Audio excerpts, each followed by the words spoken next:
Chapter 39. Echoes in the Dark. My Journey Through the Shadows.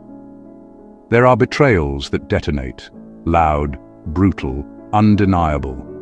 And then there are the quiet ones, the ones that creep in through back doors, wearing old names and innocent smiles, the ones that pretend to be harmless while they hollow you out from the inside. The second betrayal didn't come with fireworks. It didn't crash through the front door like the first. No, it arrived gently, casually, in a glowing screen and a familiar name. It started with a Facebook notification, a high school friend, just a message, just catching up, just memories. I wanted to believe that. God, I tried to believe that. But something didn't sit right. Something in her tone, her defensiveness. Her phone always just out of sight, always turned face down. The emotional distance that widened, even as she insisted everything was fine. My gut told me, my conscience whispered. This wasn't just nostalgia, but every time I asked, gently, desperately, I was told, "You're imagining things. It's nothing. You're paranoid. Why can't you just trust me?" They say betrayal is like a knife, but it's more like gaslight, invisible, suffocating, and slowly extinguishing every instinct you thought you could trust. She swore it was all in my head, that I was insecure, that I was making problems where there were none. And the worst part? I started to believe her. I began questioning myself, second-guessing every feeling.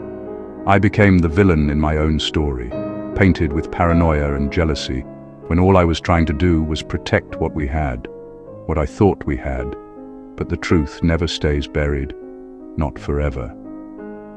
Eventually, the messages grew more frequent, the smiles more secretive. The gap between us widened until we were just actors in a poorly written play, sleeping in the same bed but miles apart. Then came the truth, not from her lips, but from reality. The affair wasn't in my head, it was in our home. It had always been there. Brewing quietly in private chats and innocent catch-ups until it was something more, someone else. And now, they're married. She married the man she told me not to worry about, the man she swore was nothing, the man who crept into our life wearing the mask of friendship while I was still trying to fix things. So yes, I was right. My gut was right.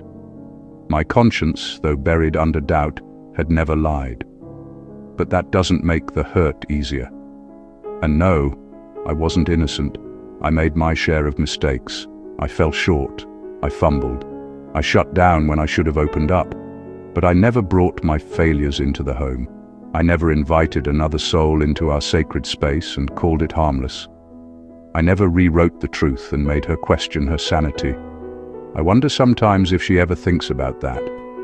If the man she married now knows he was born out of someone else's pain. If the silence he inherited used to be laughter. If he even cares.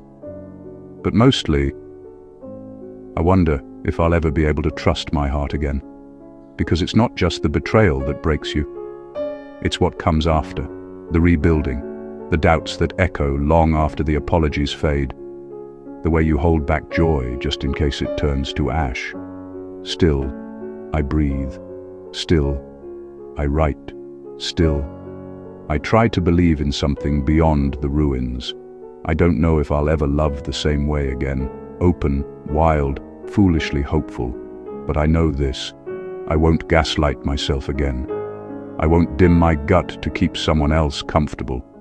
And I won't ever accept love that asks me to doubt my truth. This chapter may be born of pain, but it's written in clarity. Let it be known, I saw it coming. I felt it. I knew. And while they built their new life on denial, I am building mine on truth. It may be lonelier at times. It may be slower. But it's mine. And in this slow, painful climb out of the shadows, I'm learning to trust someone I abandoned for too long. Myself. Now back to the course. If anyone has a problem with the Puma on the putting green, well, you can kiss my kitty. Now, where is that 19th hole? I think I've earned myself a wee dram of catnip whiskey. Don't forget to like and subscribe to yourself. That is, you're the only channel that really matters. Slán to math and farewell.